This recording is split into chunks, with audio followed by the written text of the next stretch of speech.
History of the Pantheon. Rome, structure, cardinal deaconry, influence and etymology. Subscribed by my YouTube channel, Golden Words. The Pantheon, Rome. The Pantheon Latin, Pantheum, from Greek Pantheon, temple, of all the gods, is a former Roman temple and, since AD 609, a Catholic church, Basilica Santa Maria ad Martyres or Basilica of St. Mary and the Martyrs, in Rome, Italy. It was built on the site of an earlier temple commissioned by Marcus Agrippa during the reign of Augustus, 27 BC, AD 14, then after that burnt down. The present building was ordered by the Emperor Hadrian and probably dedic noated c. AD 126. Its date of construction is uncertain, because Hadrian chose not to inscribe the new temple but rather to retain the inscription of Agrippa's older temple. The building is round in plan, except for the portico with large granite Corinthian columns, 8 in the first rank and 2 groups of 4 behind, under a pediment. A rectangular vestibule links the porch to the rotunda, which is under a coffered concrete dome, with a central opening, oculus, to the sky. Almost 2,000 years after it was built, the Pantheon's dome is still the world's largest unreinforced concrete dome. 3. The height to the oculus and the diameter of the interior circle are the same, 43 meters, 142 feet. It is one of the best preserved of all ancient Roman buildings, in large part because it has been in continuous use throughout its history. Since the 7th century, it has been a church dedicated to St. Mary and the Martyrs, Latin, Sancta Maria ad Martyres, but informally known as Santa Maria Rotunda. The square in front of the Pantheon is called Piazza della Rotunda. The Pantheon is a state property, managed by Italy's Ministry of Cultural Heritage and Activities and Tourism through the Polo Museo del Lazio. In 2013, it was visited by over 6 million people. The Pantheon's large circular domed cella, with a conventional temple portico front, was unique in Roman architecture. Nevertheless, it became a standard exemplar when classical styles were revived, and has been copied many times by later architects. Conceived as a temple to all the gods by Agrippa, the Pantheon suffered damage by fire in 80 CE and was restored by the emperors Domitian and Trajan. In 118-25 Hadrian turned it into a classical study of space, order, composition, and light. It is no coincidence that the height of the dome and the diameter of the rotunda fit within a perfect sphere. The Pantheon's circular composition, designed to reflect the heavens and the sun, deviates from earlier Greek and Roman architecture where rectangular enclosures served as temples. Raising a circular vault over a square base was made possible by inserting hidden wall niches and brick arches as supports. Ever smaller coffers and walls become progressively thinner and reduce the downward thrust of the dome's weight while redirecting the mechanical stress placed on the foundations. This remnant of Roman glory has survived with its concrete dome intact, making it the best preserved building of its kind. It inspired Michelangelo's design for the cupola of St. Peter's Basilica, and over the centuries it has proved multifunctional, serving as an imperial reception area, a court of law, and a mausoleum for Italy's royals and artists. It has been used as a church since 609. The building's only source of light is the oculus, or great eye, in the domed ceiling, and around noon sunlight enters and sets aglow this extraordinary space with its polished marble interior and coffered geometry. The interior has a sloping floor to drain away rainwater entering through the opening. History of the Pantheon, Rome. Floor plan of the Pantheon from George de Hayo/Gustav von Basalt, Kirchliche Baukunst der Abendlands, Stuttgart, Verlag der Katholischen Buchhandlung 1887-1901. Ancient. In the aftermath of the Battle of Actium, 31 BC, Marcus Agrippa started an impressive building program. The Pantheon was a part of the complex created by him on his own property in the Campus Martius in 29-19 BC, which included 3 buildings aligned from south to north, the Baths of Agrippa, the Basilica of Neptune, and the Pantheon. 15. It seems likely that the Pantheon and the Basilica of Neptune were Agrippa's sacra privata, not Aedes publici, public temples. 16. The former would help explain how the building could have so easily lost its original name and purpose. Żółkowski contends that it was originally the Temple of Mars in Campo, 17, in such a relatively short period of time, 18. It had long been thought that the current building was built by Agrippa, with later alterations undertaken, and this was in part because of the Latin inscription on the front of the temple, 19, which reads, "The Pantheon Dome." The coffered dome has a central oculus as the main source of natural light. Marcus Agrippa, or in full, M. Arcus, Agrippa L. Usii, F. Aelius, Co. N. S. Ul. Tertium Facit, meaning Marcus Agrippa, son of Lucius, made this building, when consul for the third time. However, archaeological excavations have shown that the Pantheon of Agrippa had been completely destroyed except for the facade.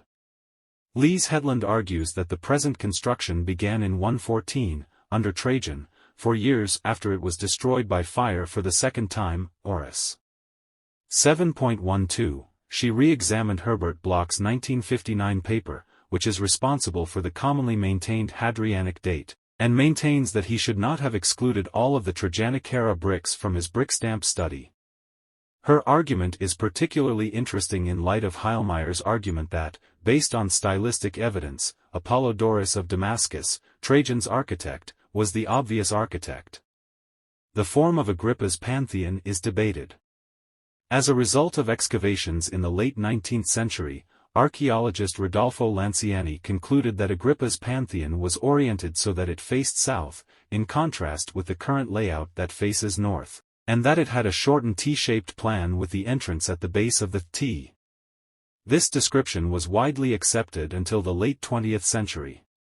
While more recent archaeological diggings have suggested that Agrippa's building might have had a circular form with a triangular porch, and it might have also faced north, much like the later rebuildings, Żółkowski complains that their conclusions were based entirely on surmise. According to him, they did not find any new datable material, yet they attributed everything they found to the Agrippan phase, failing to account for the fact that Domitian, known for his enthusiasm for building and known to have restored the Pantheon after 80 AD, might well have been responsible for everything they found. Żółkowski argues that Lanciani's initial assessment is still supported by all of the finds to date, including theirs. He expresses skepticism because the building they describe, a single building composed of a huge pronaos and a circular cella of the same diameter, linked by a relatively narrow and very short passage, much thinner than the current intermediate block, has no known parallels in classical architecture and would go against everything we know of Roman design principles in general and of Augustan architecture in particular. The only passages referring to the decoration of the Agrippan Pantheon written by an eyewitness are in Pliny the Elder's Natural History. From him we know that, the capitals, 2, of the pillars, which were placed by M. Agrippa in the Pantheon, are made of Syracusan bronze, that, the Pantheon of Agrippa has been decorated by Diogenes of Athens, and the caryatids, by him, which form the columns of that temple, are looked upon as masterpieces of excellence, the same, too, with the statues that are placed upon the roof, and that one of Cleopatra's pearls was cut in half so that each half might serve as pendants for the ears of Venus, in the Pantheon at Rome. The Augustan Pantheon was destroyed along with other buildings in a fire in 80 AD. Domitian rebuilt the Pantheon, which was burnt again in 110 AD. The degree to which the decorative scheme should be credited to Hadrian's architects is uncertain.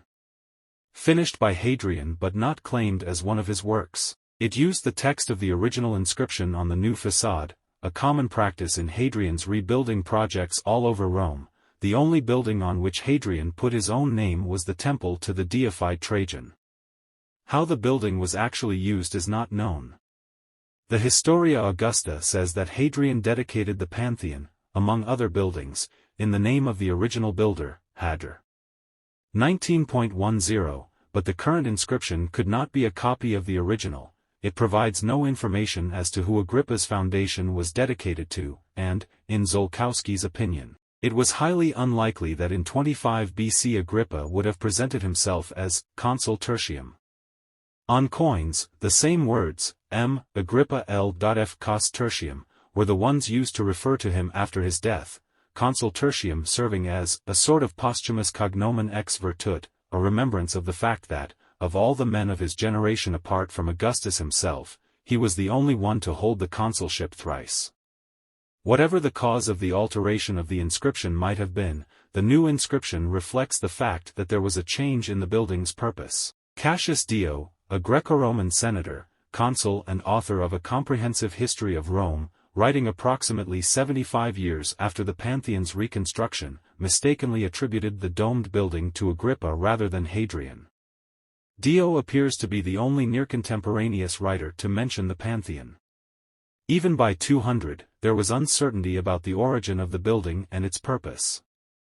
Agrippa finished the construction of the building called the Pantheon.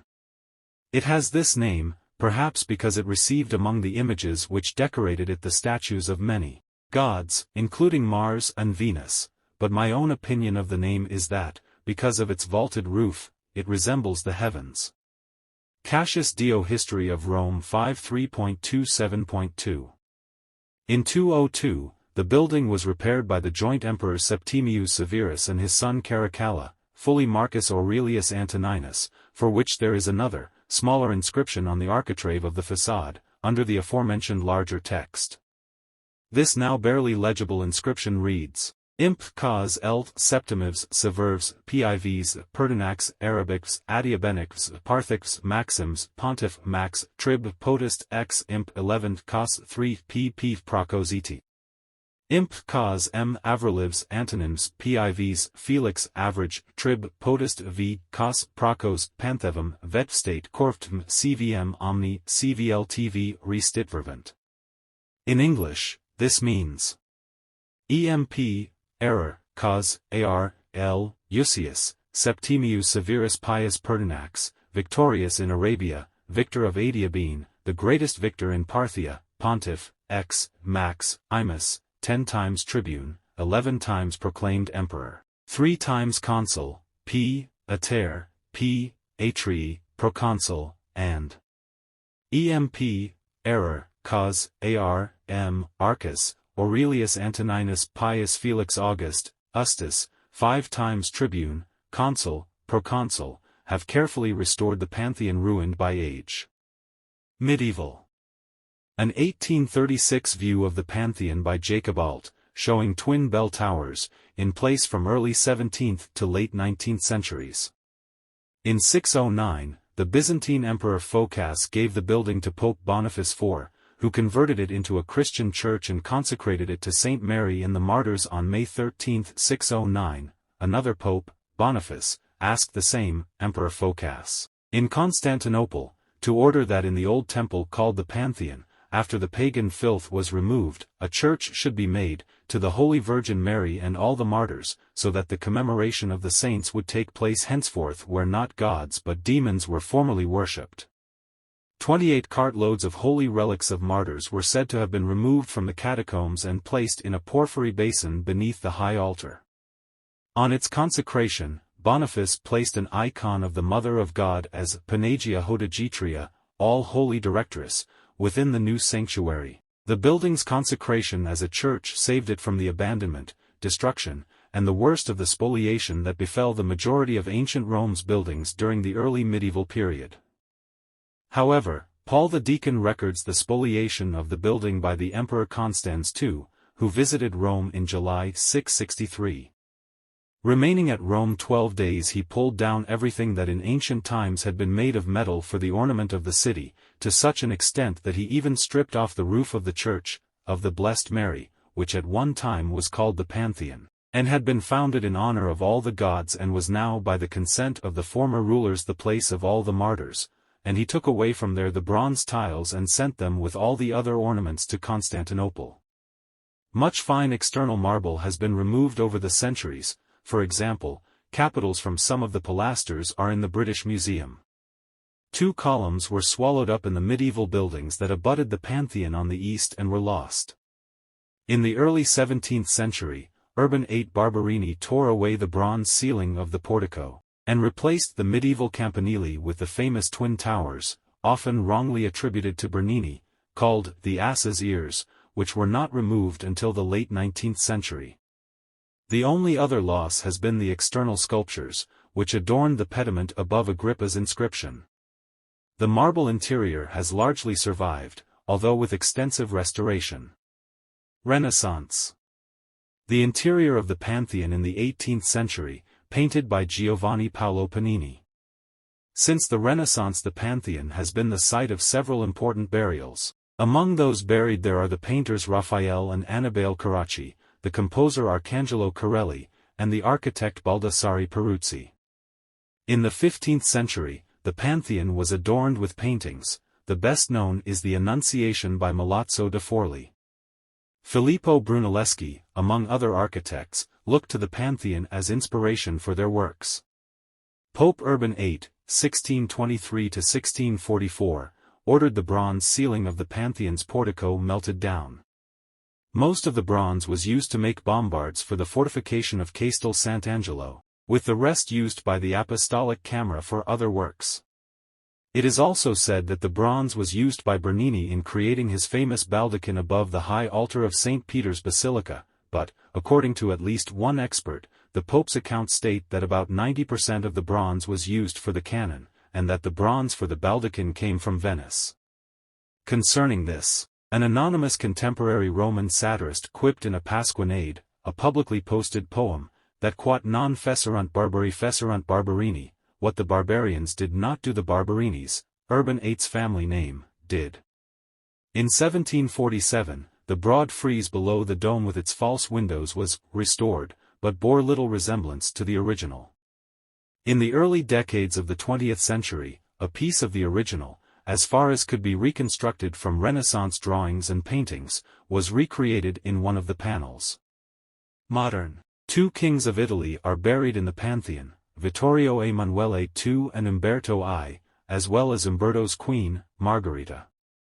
It was supposed to be the final resting place for the monarchs of Italy of the House of Savoy, but the monarchy was abolished in 1946 and the authorities have refused to grant burial to the former kings who died in exile, Victor Emmanuel III and Umberto II.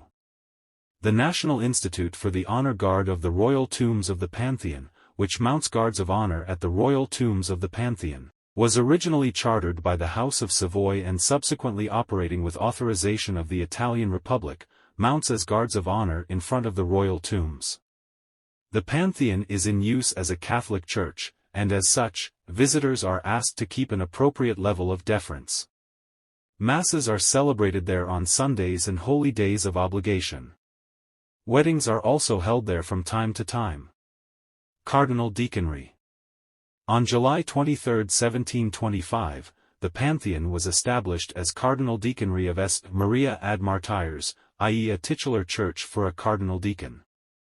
On May 26, 1929, this deaconry was suppressed to establish the Cardinal Deaconry of St. Apollinaire à la Terme Neronienne Alessandrine, structure of the Pantheon Rome. The portico. The building was originally approached by a flight of steps. Later construction raised the level of the ground leading to the portico, eliminating these steps. The pediment was decorated with relief sculpture, probably of gilded bronze. Holes marking the location of clamps that held the sculpture suggest that its design was likely an eagle within a wreath, ribbons extended from the wreath into the corners of the pediment.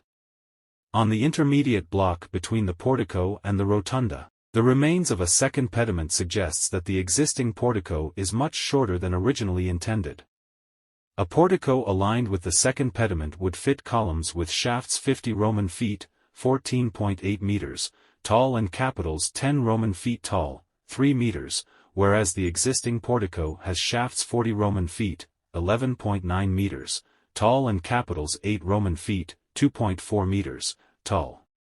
Mark Wilson Jones has attempted to explain the design adjustments by suggesting that, once the higher pediment had been constructed, the required 50-foot columns failed to arrive, possibly as a result of logistical difficulties. The builders then had to make some awkward adjustments to fit the shorter columns and pediments. Rabban Taylor has noted that, even if the taller columns were delivered, basic construction constraints may have prevented their use. Assuming that each column would first be laid on the floor next to its pediment before being pivoted upright, using something like an A-frame, there would be a space requirement of a column length on one side of the pediment, and at least a column length on the opposite side for the pivoting equipment and ropes.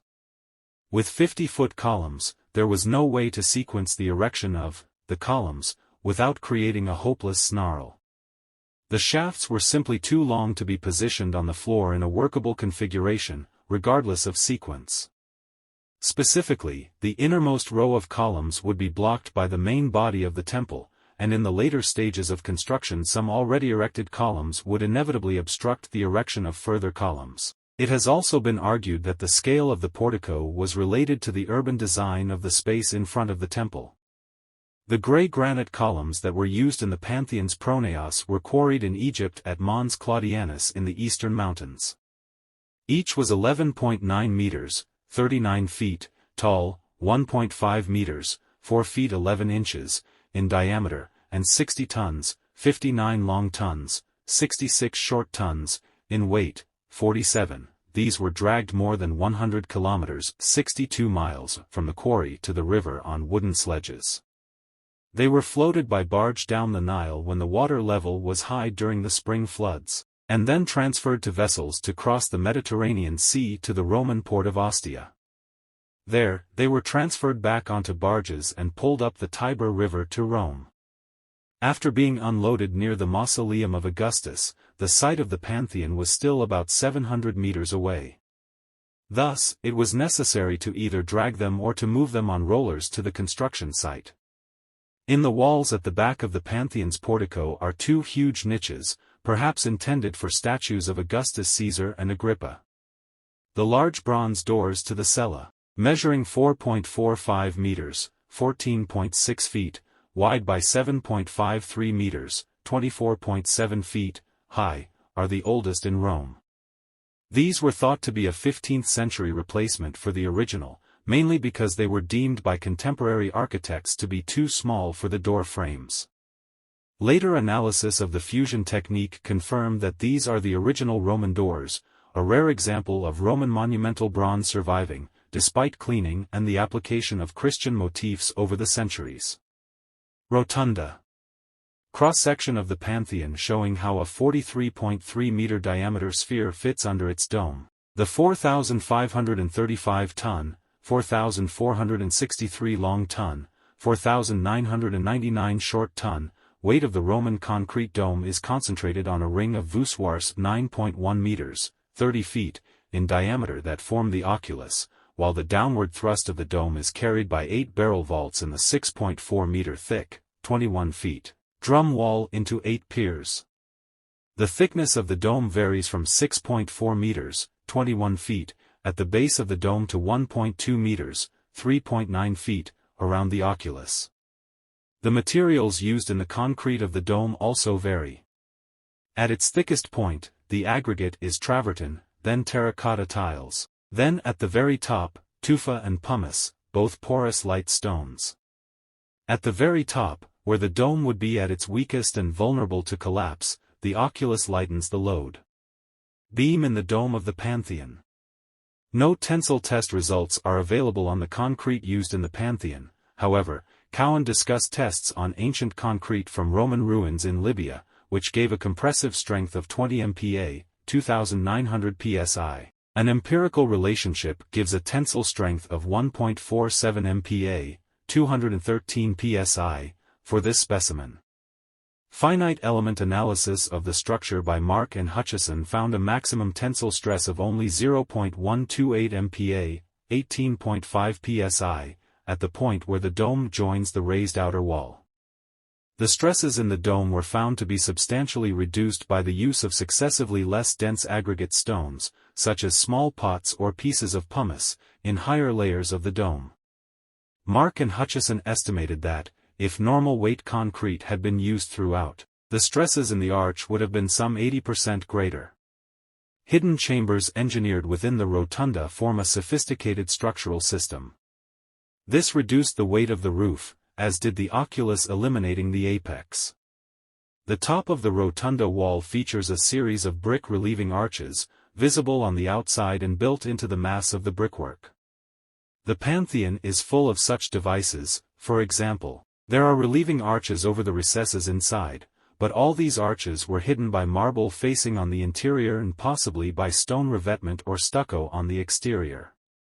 The height to the oculus and the diameter of the interior circle are the same, 43.3 meters, 142 feet, so the whole interior would fit exactly within a cube, or, a 43.3 m sphere could fit within the interior. These dimensions make more sense when expressed in ancient Roman units of measurement. The dome spans 150 Roman feet, the oculus is 30 Roman feet in diameter, the doorway is 40 Roman feet high. The Pantheon still holds the record for the world's largest unreinforced concrete dome. It is also substantially larger than earlier domes. It is the only masonry dome to not require reinforcement. All other extant ancient domes were either designed with tie rods, chains and banding or have been retrofitted with such devices to prevent collapse. Though often drawn as a freestanding building, there was a building at its rear which abutted it. While this building helped buttress the rotunda, there was no interior passage from one to the other.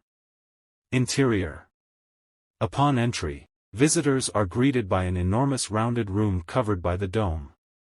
The oculus at the top of the dome was never covered, allowing rainfall through the ceiling and onto the floor. Because of this, the interior floor is equipped with drains and has been built with an incline of about 30 centimeters, 12 in, to promote water runoff. The interior of the dome was possibly intended to symbolize the arched vault of the heavens. The oculus at the dome's apex and the entry door are the only natural sources of light in the interior. Throughout the day, light from the oculus moves around this space in a reverse sundial effect, marking time with light rather than shadow. The oculus also offers cooling and ventilation. During storms, a drainage system below the floor handles rain falling through the oculus. The dome features sunken panels, coffers, in 5 rings of 28. This evenly spaced layout was difficult to achieve and, it is presumed, had symbolic meaning, either numerical, geometric, or lunar. In antiquity, the coffers may have contained bronze rosettes symbolizing the starry firmament. Circles and squares form the unifying theme of the interior design. The checkerboard floor pattern contrasts with the concentric circles of square coffers in the dome. Each zone of the interior, from floor to ceiling, is subdivided according to a different scheme. As a result, the interior decorative zones do not line up. The overall effect is immediate viewer orientation according to the major axis of the building, even though the cylindrical space topped by a hemispherical dome is inherently ambiguous. This discordance has not always been appreciated, and the attic level was redone according to neoclassical taste in the 18th century.